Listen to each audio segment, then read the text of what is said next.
All right, friends, Greg Koukl back with you with my colleague Jon Noyes, and we are continuing our critique of a critique. Ready to go another round with me here, Jon? Absolutely.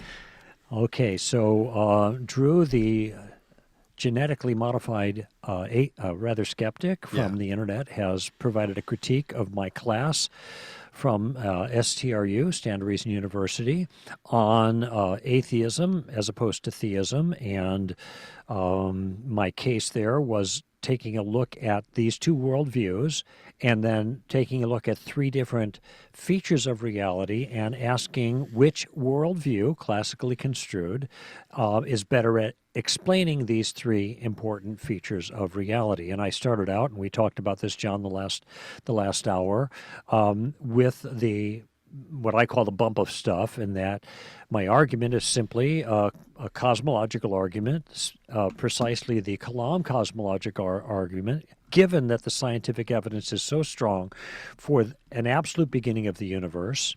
The question is, what caused it? And the two options are either something or nothing.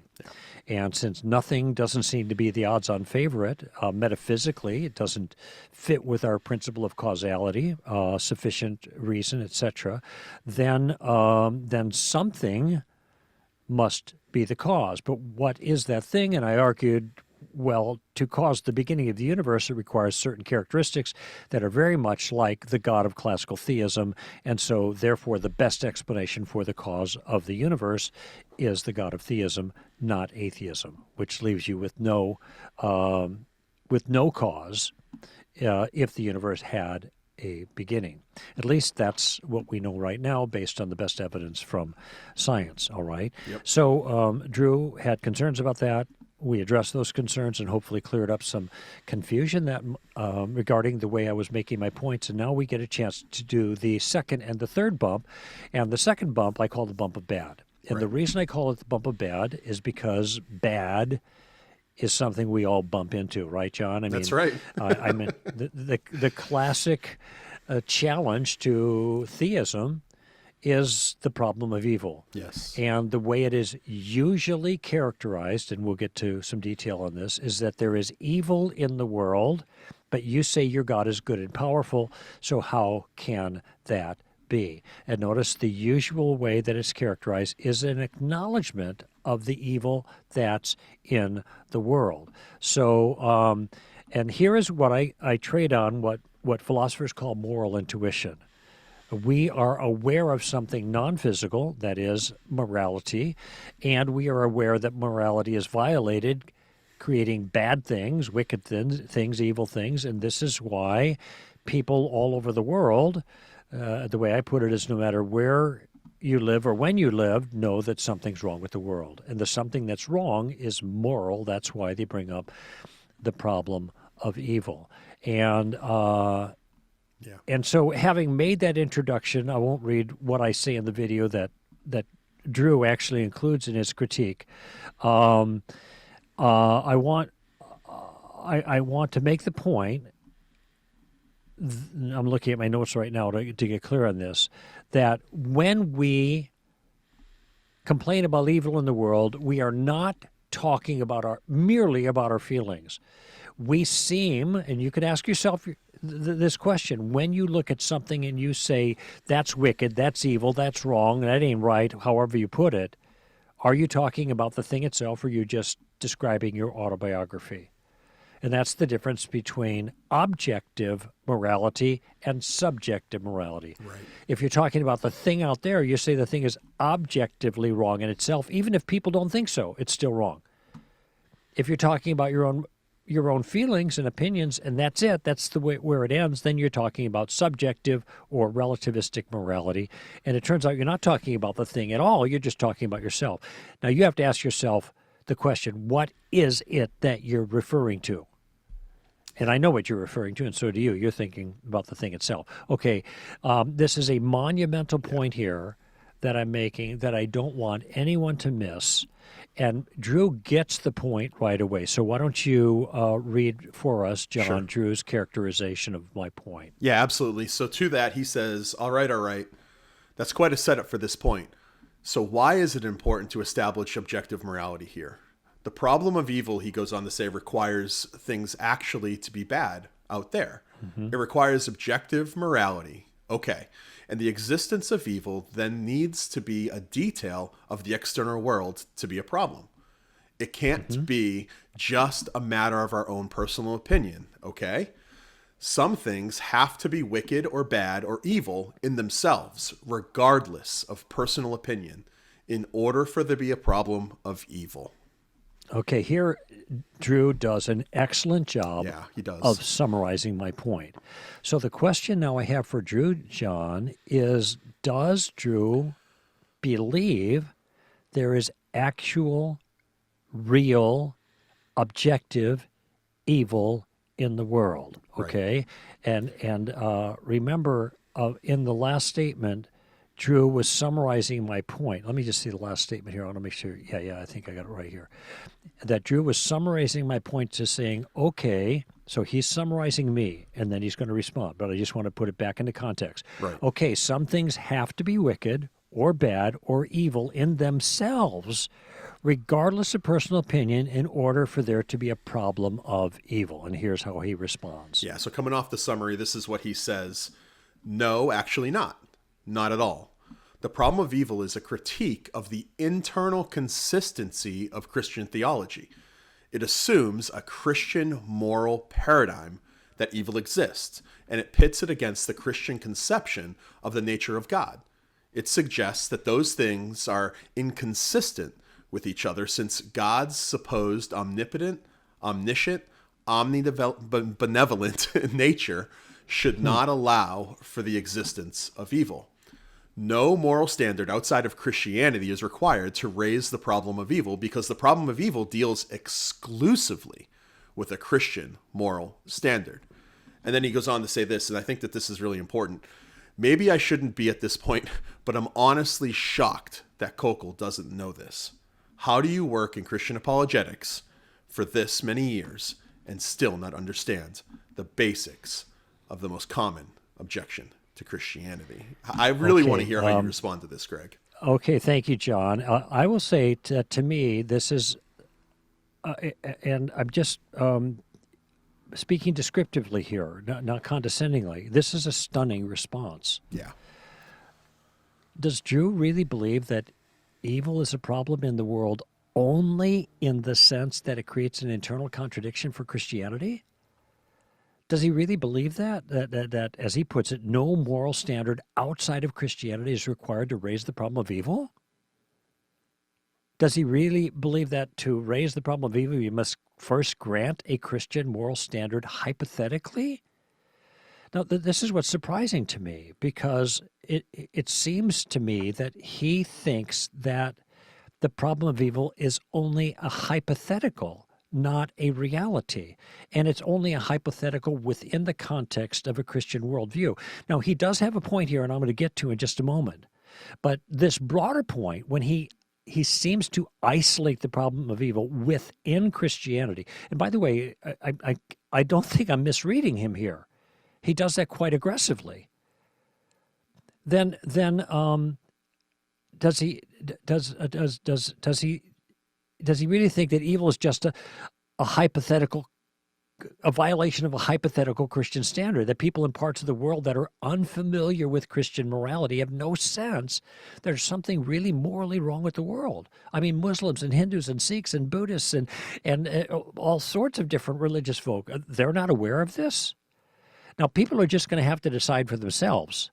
But it strikes me that the problem of evil is not a Christian problem. It is a human problem.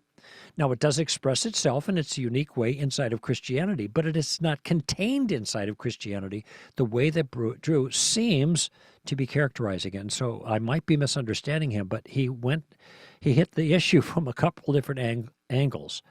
So I don't think so. Now, I want you to notice what Drew is doing here. Drew is trying to refute the moral argument by denying the second premise. And I didn't actually give you the argument proper, so let me do that here.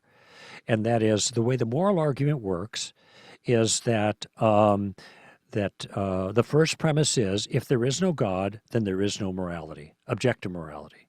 The second premise is, there is objective morality. The conclusion is, therefore, there is a God. Now, this is a logically valid argument. It's in the deductive form of modus tollens. And if the first two premises are true, the conclusion follows with a certainty. Now, what's interesting is that though I give my argument in reverse order with the premises, Drew never takes exception with the idea, the first premise, that if there is no God, there is no objective morality. And there's a reason why, we'll see in a moment, he does not believe in objective morality. All right? He believes in subjective morality, and he explains that. Okay? But this is his point. He's trying to refute my argument by refuting the second premise, and that morality is objective. And by the way, if he does that, well, then, then my argument fails. All right, all you got to do is hit one premise. If it takes it out, then the conclusion doesn't follow. But notice that what he's claiming, the second premise is there is objective morality in the world, okay? It does exist. And the argument I use to make the case that objective morality exists is the problem of evil, which is available to everyone in the world, not just Christians, contrary to Drew's apparent claim. Okay, so let me take it from there. Drew says, here's the second issue. I'm honestly shocked that Koukl doesn't know this. How do you work in Christian apologetics for this many years and still not understand the basics of the most common objection to Christianity? So to that I respond, of course I understand the internal contradiction way for expressing the problem of evil. This is called the deductive problem of evil, and incidentally, just as a point of information, it's largely abandoned by philosophers because it's been resolved. Okay? But the reason that I don't mention all of those philosophical details is because I've almost never heard the problem brought up that way by people who mention the problem. Okay? I'm responding to the specific thing that most people actually say. And what they say is, there is evil in the world, and according to your worldview, if God is good and powerful, then there wouldn't be evil in the world. And when I lecture on this particular point, I do make the statement, John, that the end around here is to contain evil, or to contain the contradiction just within the Christian worldview without making any reference to evil in the world. You Christians believe there's evil. You also believe that God is good and powerful. That's internally contradictory. The problem is, and this is my response to Drew, that is not the way that people talk about it. What people do is intuitively, and I think accurately, acknowledge there is real evil in the world. So that's an important distinction here. I know about this stuff. I don't encounter it like that. When I encounter it like that, then I deal with it. And in fact, in the story of reality, I do address the deductive problem and show what the solution to it is. And this is where I think that Drew misunderstood what I was trying to accomplish at this point in the class. I wasn't trying to address the apparent internal contradiction, the deductive problem. Rather, I was simply identifying a common sense awareness that people have of evil in the world. And then I was simply asking John, if there is evil in the world, then what are the worldview implications for the question of theism versus atheism? That was my project, okay? Now, Drew continues, and why don't you pick it up from there? Sure. He's going to continue on that, and he says this, and I quote, Koukl continues to discuss moral relativism for a bit here, repeating his point a few times. Eventually, he sets up an argument for God's existence for morality, because in order for there to be laws that are broken, there have to be laws. And in order for there to be laws, there have to be lawmakers. And in the case of evil, out there in the world, transcendent evil, if you will, there have to be transcendent laws that are broken to create a real problem of evil. And if there are transcendent laws, there must be, watch this, a transcendent lawmaker. Okay, Drew does a great job again of summarizing my point, and this particular characterization entails both of the premises of my argument. And like I said, Drew never takes exception with the basic line of logic, the first premise, which I have gone to lengths to illustrate in my class there. Right. But now he's going to offer an alternate explanation for the reason that people seem universally to believe in morality and violate immorality. It just occurred to me, if the people universally believe this, if it's part of human nature, he makes a reference to that, then it's certainly, this awareness it goes beyond Christian theology, which seems to contradict what he said earlier. Pardon me for chuckling, but I'm just thinking, because again, I'm not trying to be derisive here, but that does seem to be a contradiction, but maybe he can resolve it. Doesn't matter. Why don't you go ahead and pick up where Drew moves next. Sure. So he goes on and says, I can appreciate an observation Koukl makes. Here, humans, regardless of time, place, or culture, do tend to share their perception that moral structures exist, possibly even outside of their own minds or groups. That suggests a root cause behind this phenomenon in human psychology. Where Koukl and I differ is that I don't just jump to the conclusion that some transcendent intelligence is behind it. Okay, so there's beginning to be a split here that I want people to see. Notice how he says, I acknowledge that people share their perception of moral structure. Now, it's subjective, he's talking at that point. And then he talks about the root cause is human psychology. That is still subjective. He is not addressing, well, maybe indirectly is, my claim that this is an objective state of affairs. He's suggesting rather it is subjective. And he says, and consequently, he doesn't jump to the conclusion of transcendent intelligence behind it. Well, I didn't jump to the conclusion, John. I rather offered a conditional. If there are real laws, there must be a real lawmaker. Curiously, Drew kind of agrees with that point. He just suggests a different lawmaker. My case is that we have reason to believe in transcendent laws, which he's going to reject. Therefore, we properly infer a transcendent lawmaker, but Drew does not believe in transcendent laws. And let me just read this one here, because it's just a couple of sentences here. Drew says, I think natural selection, an extremely well-evidenced process, acting on a social species like human beings, could produce this phenomenon. Okay? I don't think anyone is defending the problem of evil by explaining how morality could arise through evolution. They're just explaining how a naturalistic process, which we know occurs, could account for the existence of the moral nature of humans. Okay, so please understand, I am not saying anyone is defending the problem of evil.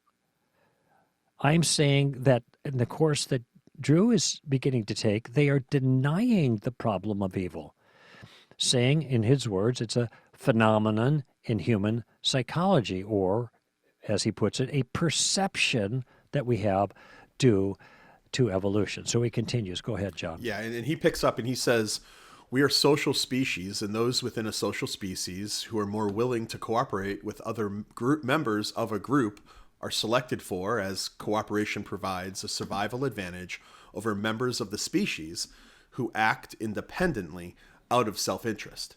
This is an evolutionarily well. This is evidentially. Sorry, this is evidentially well supported. This is an evidentially well supported hypothesis.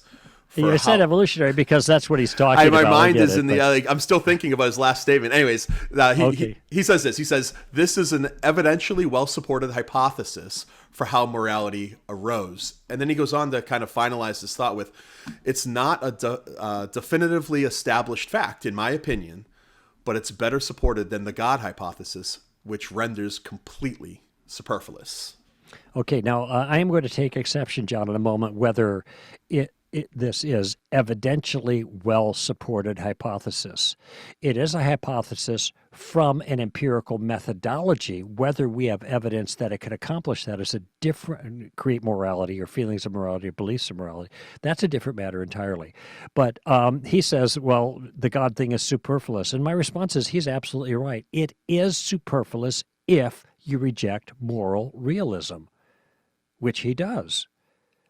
That if it turns out that the second premise is false, which is what he's arguing, that there is objective morality, then of course there is no need for a lawmaker. There's no laws. All right. So I'm with him on that. What I'm challenging now is the substance of his rebuttal of the second premise, is a refutation of the second premise, and that is the refutation that it's not objective, it's subjective, explained by Darwinian evolution. And keep in mind, by the way, that all of this at this point, excuse me, and he'll continue here, entails a denial that there is a real problem of evil in the world, not just one that looks like a contradiction within some theological systems, but in the world objectively itself, okay? And in case there's any confusion on this claim, I'll let you continue reading, John. Well, he says as much. He says, I don't believe in objective moral facts in the supernatural sense that Koukl does. So I don't need to explain their existence, is what he says. Well, he's right on that. I'm just going to jump in here. I'm not sure what Drew means by supernatural here, and if we were together having a conversation, I need clarification. My sense is he means transcendent. Sure. Supernatural means above the natural, and that's the same as transcendent. In any event, Drew clearly rejects moral realism in favor of moral relativism, which it turns out is the only kind of thing that Darwinism can produce. He continues. Yeah, he says, I don't think humans have a common moral I do nature. think. Sorry, I do think humans have a common moral nature, and that nature is most likely a result of our common evolutionary origin. This explanation of morality is not entirely certain, no. But I think an explanation with some supporting empirical evidence is better than one which relies upon little more than anthropomorphic intuitions of human psychology. Okay, now it's interesting here, just notice that he is saying that he has evidential support from an empirical method for his view. That's Darwinism. And then he's dismissive of my view that he says relies on a little more than anthropomorphic intuitions of human psychology. Okay, I get it, all right? So I want to talk for a moment about the problems with the Darwinian account of morality, because it is, I see this frequently, a kind of waving of the wand of Darwinism to explain a lot of things that nobody actually goes into detail to show how Darwinism actually explains it, okay? And so if you wanted empirical, that's why I said earlier, I mean, it took exception with this idea of evidenced that he made reference to. In any event, I'm going to talk about four serious problems with trying to explain morality by Darwinian evolution. First, and this may seem controversial to a lot of people, but when Drew employs neo-Darwinism, I mean genetic mutation and natural selection to explain morality, I think he's leaning on a bent reed.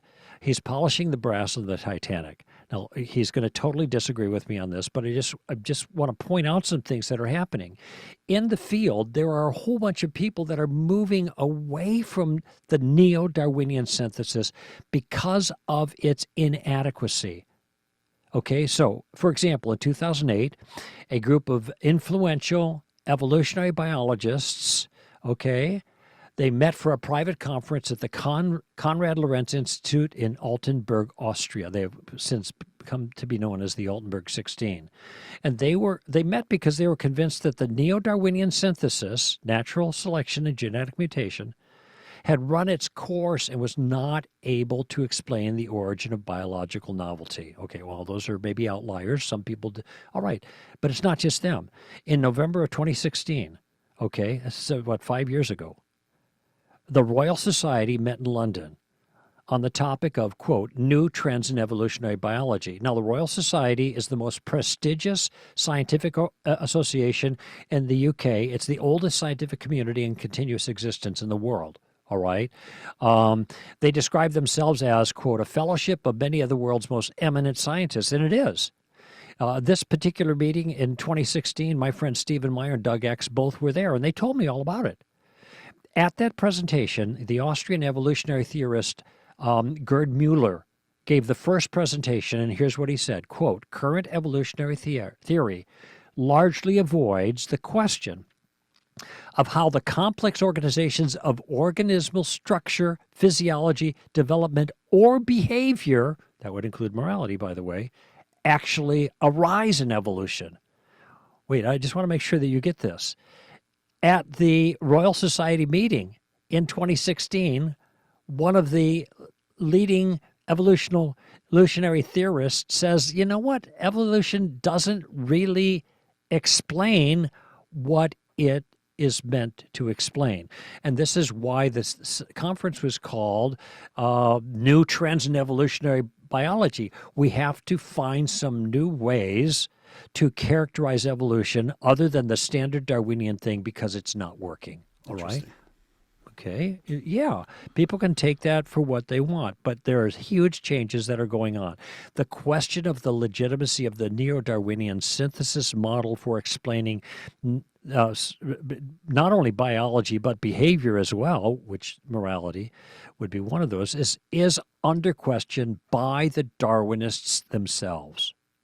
Okay, they don't have any respect for people like Stephen Meyer and Doug Axe, but they were able to attend this thing and see what they're saying. Okay, so in my opinion, Drew is leaning on a bent reed here. He's counting on Darwinism to solve the morality problem for him. Okay, but let's say he's not wrong. He's right. This is a completely dependable system. If the Darwinian account is sound, I got a second question. How exactly does a biological process produce false beliefs about morality? Well, why do I say false beliefs? Because they are false beliefs.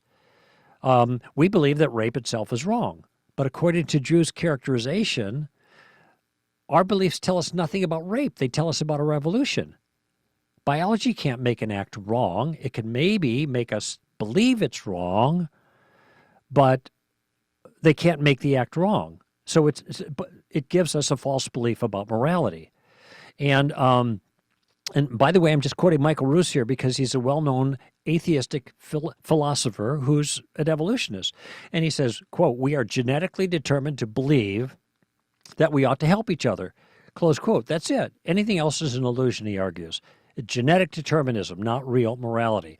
Okay, so my question then is, given the Darwinian model, even if we accept it as totally legitimate in biology, in what sense is goodness or badness a physical thing that can be produced by a change in our body chemistry, our genetic mutations? I mean, John, genes might determine our behavior. Precisely how do they determine our beliefs? And this strikes me as a category mistake because behaviors clearly can be determined by biological processes because it's a biological result, but a belief is propositional. It's not biological. So this is another problem. How exactly does that work? I haven't seen anybody try to do this. They just wave the wand of evolution, and as long as they can imagine a reproductive benefit, they presume it must have been done by evolution, but they haven't shown that. Okay, that's two problems. But let's just say evolution does work in a biological way, and let's say evolution can cause us to have false beliefs about morality. When I say false, they don't match reality. They're just a reflection of our genes, all right? But this creates another problem. What if our beliefs about morality are pre-programmed? What other beliefs do we have that are pre-programmed? Okay, what else are we genetically determined to believe? Incidentally, I'm not just making this up. I didn't come up with this myself. There's a lot of people talking about this, from C.S. Lewis to Alvin Plantinga, the philosopher, all right? Because the question is, how can our mental apparatus be trusted to know anything when everything we believe is dictated by our chemistry? Which also puts Darwinism itself on the chopping block. If our beliefs about morality are genetically predetermined, why aren't our beliefs about evolution genetically predetermined, or beliefs about creation genetically predetermined. Everything. This takes knowledge, real knowledge, completely out of the equation. That needs to be resolved and answered. Okay? So what if I granted all those things? Darwinism works, it can create beliefs, and it doesn't interfere with our other beliefs about other things. Okay? This is another problem. What's the end result? The end result is relativism. When it comes to morality, morality is merely relative. There is no objective right or wrong there. Nothing is ultimately bad in itself. Now think about the consequence of this. That means rape and child molestation and human trafficking and slavery and genocide and name your poison. All right? These aren't bad in themselves. We just think they're bad because of our evolution. This is an unmistakable conclusion that follows from this way of thinking. Evolutionary beliefs are mind-dependent. The mind goes out, then the beliefs are gone. Objectivism holds that things are right or wrong in a mind-independent way. They're wrong in themselves. Even if nobody believes they're wrong, they are still wrong. Okay? And back to Michael Ruse here. Morality is an illusion. It's simply a psychological belief put in place by natural selection in order to maintain and improve our reproductive fitness. There is nothing more in them than that. End of quote. Well, that's not just Michael Ruse. That's Drew's view. That's what he's explained. And that means, to put it simply, there is no actual difference between Hitler and Mother Teresa. Not morally speaking. We may feel differently, or some people may feel differently. Look, I'm almost done with The Rise and Fall. I'm in page 1100, almost done. There were a lot of Germans who loved Hitler, didn't think anything he was doing was wrong. All right? That's what you get with subjective morality.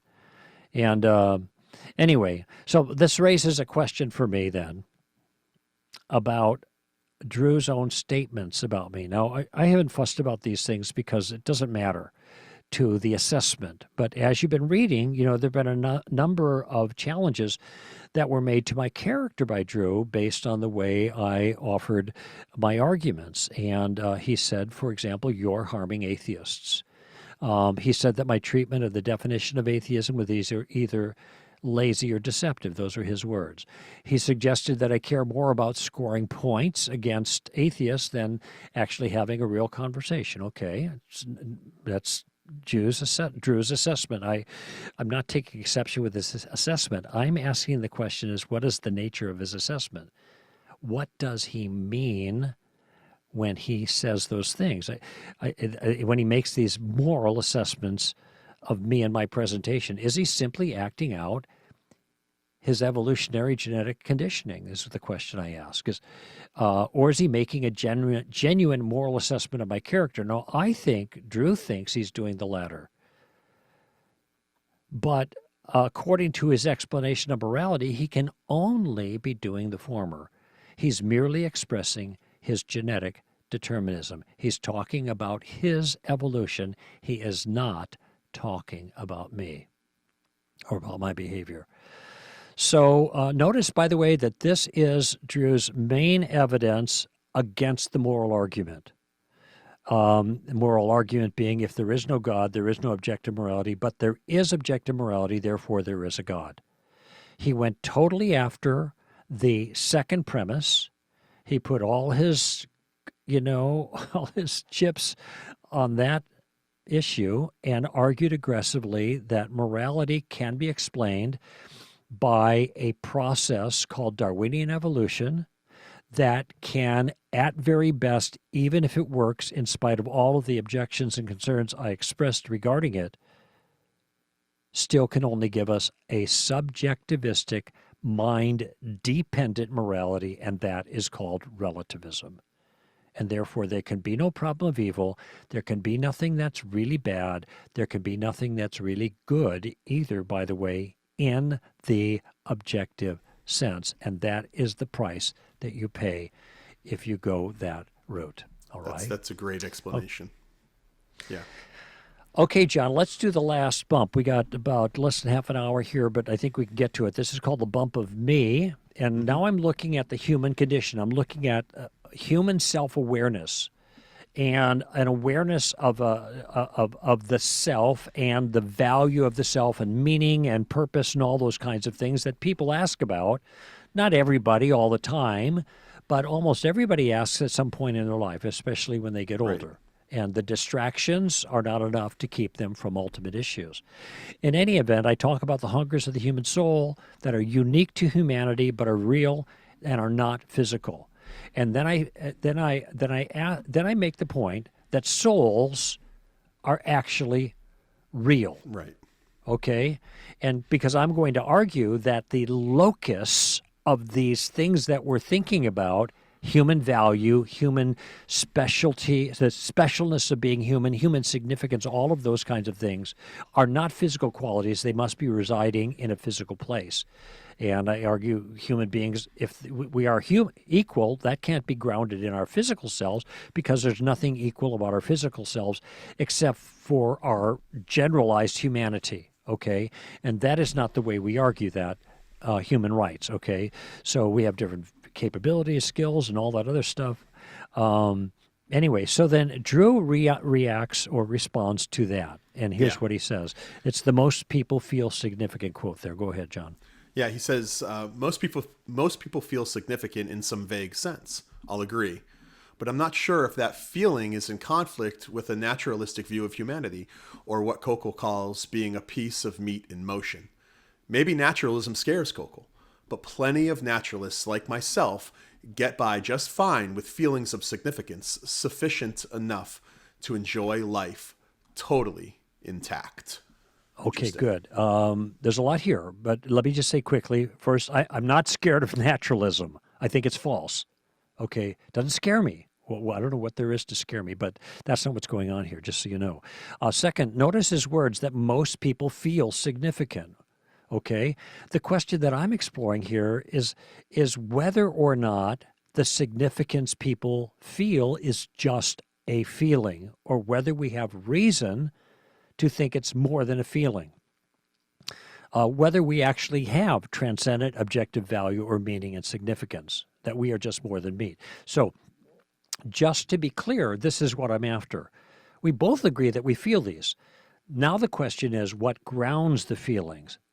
Are human beings special, unique in some transcendent way, or is this just a feature of human psychology? Okay. Now, in order to make my point here about these being features of the soul, I need to give some reason people ought to think that they have a soul or that they are a soul. Now, I did mention in my presentation, John, that I think people are already aware of this. Think of this. I'm a woman in a man's body. Okay, so when you think about the gender confusion and the way it's characterized right now, doesn't that require an immaterial self that one thinks is gendered in a way that is in conflict with their material self? To me, that's a common sense notion. And but in any event, though, because we think very physicalistically in our culture, I wanted to give an illustration that I've given many times. It's a soul experiment, okay?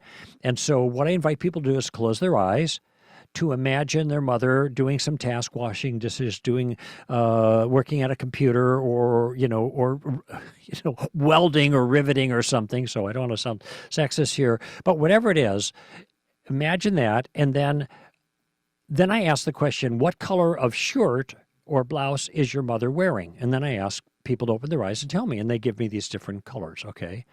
And so then I ask this question. You saw your mother in this image? Yes. You saw her so clearly you can describe what she was doing and the color of the clothes she was wearing? Yes. Where was that thing you saw? And then I make the point that the thing you saw was not in any physical place, because physical places are third-person public. That is, in principle, you can go and we could all go and see the same thing. I've got a cup of water here. It's physical. In principle, anybody can view that. But what we saw was first-person private. Where was that? And since it wasn't in my brain, you crack open my brain, you're not going to see it, okay? So it was somewhere, but it was not somewhere physical. It was somewhere non-physical. And since we are perceiving it in a non-physical thing with ourselves and non-physical eyes, we must have a non-physical self that beholds that. The location of that image was in our soul, is the conclusion that I drew. Now, this was not at all satisfying to Drew, and here is his response. Here is his response to my soul experiment, okay? Sure, ahead, sure. John. Yeah, so he says, so today I want to see an image that I saved on my computer. I saw it on my computer once before, but today when I went to look for it, I couldn't find it. See, I cracked the computer in half and then just dug through its components, but I was never able to see the image. Naturally, I concluded the computer must have stored that image in its soul, which is why I didn't find it. Sure, when I saw it the first time, the computer's disk drive and the graphics processor were running, but that's not what I saw. It was the computer's soul, obviously. This reasoning is nonsensical. It makes an observation, proposes an untestable explanation for this observation. An incorporeal soul then throws out any naturalistic explanation like brain function without giving any reason for doing so. Finally, it concludes that since no natural explanation exists for this observation, the untestable explanation must be true. This is God of the gaps, or rather, soul of the gaps, in an instance where there's not even a gap. I'm interested to hear what you have to say to this. Yeah, one. so you're probably familiar with the way he's arguing right now, and Drew's move here is to rebut my evidence for the soul by offering a parallel that leads to an absurdity, okay? So he gives an illustration that he thinks is parallel with my soul, a reflective soul exercise, and then he shows that the illustration leads to the ridiculous conclusion that a computer has a soul, which he knows I would never affirm. So the technique here is called a reductio ad absurdum. In tactics, we call this taking the roof off. So this is a noble critical thinking tool that he's using. However, now this is very important for people to see. It only works if the illustration, John, is meaningfully parallel in a way that is relevant to my point. And sure, in both cases, there is an image that disappears. Okay, but that turns out to be the only parallel. The fact is, John, there's no meaningful parallel between a person seeing a first-person private non-physical image through conscious introspection. And by the way, I don't know how anybody can take exception with that. It is a person, and there's a whole crowd, seeing something that is private to them only, that is non-physical. It doesn't have any physical qualities to it at all. It doesn't extend in space. It doesn't weigh anything. It doesn't. It's an image, and they're doing it through conscious introspection. There's nothing, what's the word I'm looking for? Controversial. There's no ledger domain here. There's no sleight of hand. That's the one thing. And Drew's parallel is using his physical eyes to see a third-person public physical image that appears and disappears on the screen of his computer. The computer is not conscious. We are. The computer displays the image for a conscious person to see with his physical eyes, but the computer is not seeing the image itself. We are the subject. Remember, the analog here is me and the computer, right? Well, the computer's not conscious. I am. The computer's not seeing anything. I am. Okay? In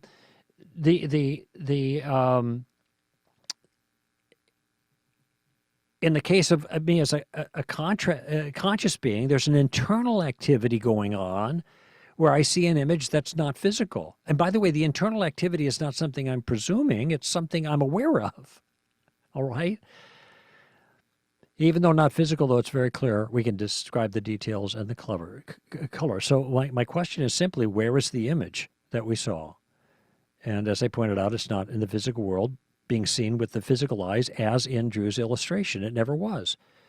So I concluded that since it's a real thing we saw, but didn't exist in the physical world, it must be in a non-physical place. And I offer as an alternative the souls, because physical selves see physical things with physical eyes. And we also have the ability, this is so obvious, we practice it all the time. Imagine this, imagine that, think about such and so, picture this. We say these things all the time. We have the ability to see non-physical things that are not in any physical place.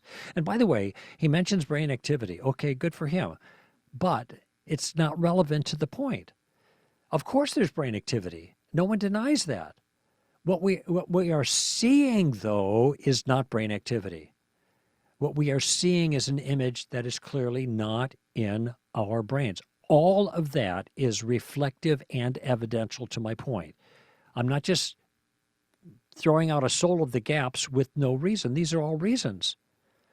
The claim that all kinds of physical things are going on in the brain that can account for the image misses the point of the illustration. And this is where I think Drew, unfortunately, is talking past my point.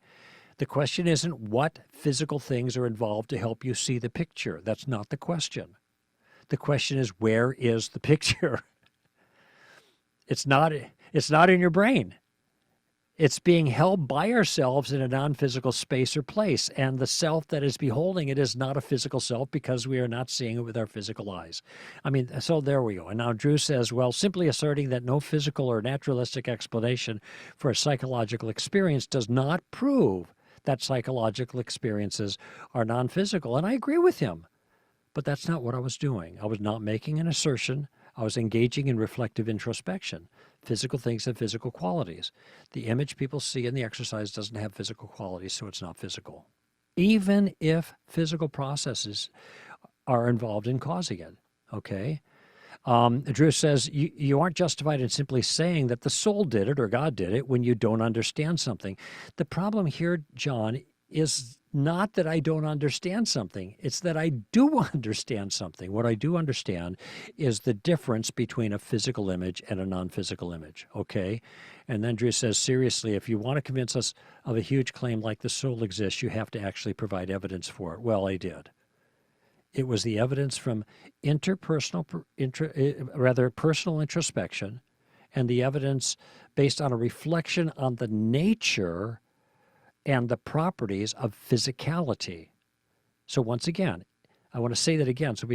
I'm reflecting on what it means to be physical. Okay, what are the properties of physicality? And then there is something that I behold that does not have those properties, so I properly conclude that it's not physical. Okay. It's interesting. Drew said earlier that I had made a point that was a non sequitur, and it's interesting. If it was a non sequitur, Drew certainly didn't know that by empirical evidence. He knew it by logical reflection, which is the same kind of thing I'm doing here. Now, just because I'm using that tool doesn't mean I'm right in the way I'm using it. But what I think Drew has been doing has been just simply dismissing that as a legitimate means of inquiry, and has always consistently gone for the naturalistic explanation, which, it seems to me, is clearly not adequate to explain the effect in this particular case, okay? There's more I could say here. I'm looking at the clock. Moving on. I could talk about Gottfried Leibniz's principle of indiscernibility of identicals. I could talk about remote viewing and out-of-body near-death experiences and all kinds of other evidential points that support the notion of the soul. But what I'm simply saying is there's no parallel between my exercise and Drew's illustration. It doesn't mean my exercise proves my point. People have to decide about that on their own. But it does show that Drew's attempted rebuttal, his comparison with a computer image, fails as a reductio. And therefore, his rebuttal is not sound because his parallel is not parallel. So I'm not making my point. I am rebutting his refutation, okay? And I think I have done so effectively because of the lack of genuine, meaningful parallel. Now, we just got about 8 minutes to go here, John, and not much time. Yeah, not much time, but I want to say something about human value. This is an important point here Yeah. at the end that I make, and that is I'm making the case for unique human value, transcendent human value. There's something wonderful, I say, about us, and the wonderful thing about being human is not in our physical bodies. I kind of hinted at that just a little earlier. And then I say, this is why we don't treat human beings like animals. This is why we can gas termites but not Jews.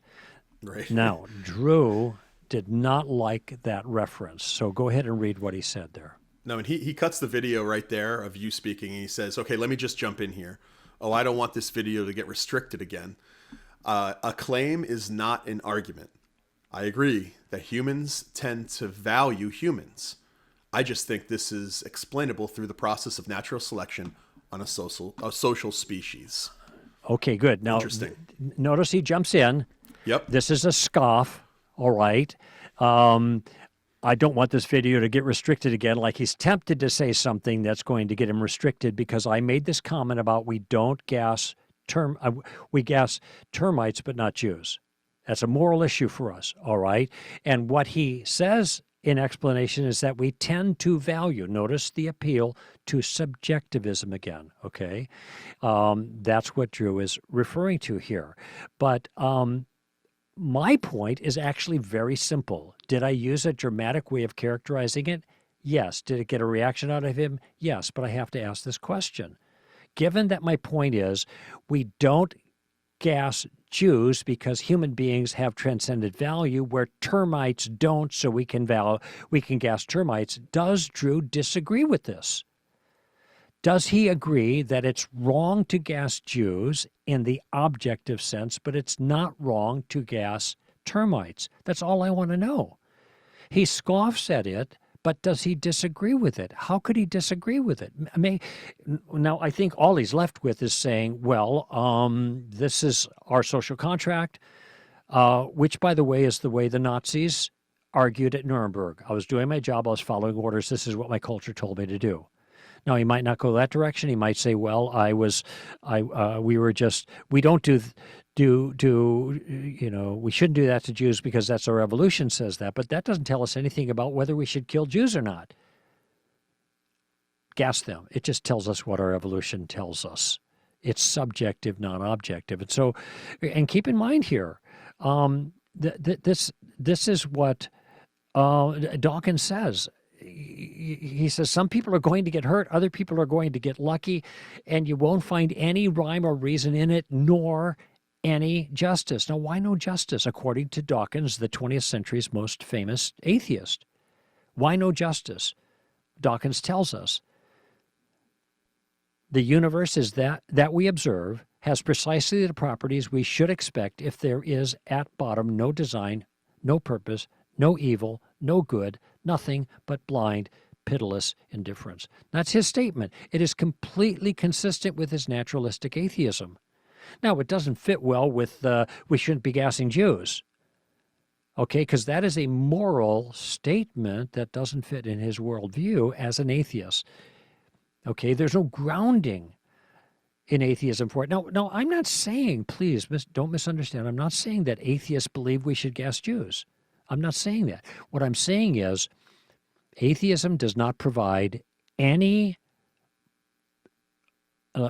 moral principle that's inherent and native to atheism why we shouldn't do that. That's the point that I'm making. All right, we're just molecules in motions, and if some of us have an evolution that say it's wrong, other people apparently had an evolution that said it was just fine. And how do you break that tie? You can't on a relativistic scheme that Darwinism, which is the only thing that Darwinism can produce. Now, Drew goes on to say, well, I can still feel special and value human life as an atheist. And that's true. Which is true. Yes, I don't take exception Absolutely. with that. But notice that it's all subjective. I can feel special. Are you special? Objectively, transcendently? No. You can just make the best of it. That's the classical existential response, by the way. Our decisions make meaning for ourselves, all right? And then I talk about human guilt. Maybe we feel guilty because we are guilty. How about that? And he denies that. He just says that's just a mechanism. It's just a work. Again, the feelings of guilt have survival value for the species, and he kind of offers that the Darwinism explanation again. And so it's kind of more of that here. I acknowledge fully that atheists can construct a life that is genuinely satisfying for them. Okay? But on the foundation, though, when it comes down to the meaning of life, there is no such thing. It's only what we make for ourselves. And that's really all that he's left with. Now, look at it. This may be the truth of the matter. It may be true that there is no God and morals are just simply relative, but I just want people to see the assault on our deep intuitions about the nature of reality. The assault on the notion of causation, for example, that I talked about earlier. The assault on our notion of, and by the way, that's sufficient cause, sufficient reason. The assault on our moral intuitions that tell us there actually is evil in the world and there is good in the world as well. And there is that problem that isn't restricted to just Christianity. And then finally, the whole notion of the human predicament, that humans have value that's transcendent, that's unique. Christianity answers that says that the soul of human beings is made in the image of God, and this is what grounds our moral obligations towards each other and also our human rights. John, I wish we had another hour because we have a lot more we can say, but thank you so much for helping me out on this. I really It's my appreciate pleasure. It really is. Thanks for having me. And I hope this was helpful for the rest of you as well. Please take a look at Drew's original video and make notes if you like. That's Drew, the genetically modified skeptic, as he critiques my class from Stand to Reason University called Atheism, Bumping into Reality, and then listen to these 2 hours of response and may the best idea win. All right? Greg Koukl with Jon Noyes here on Stand to Reason. Give them heaven, friends. Bye-bye.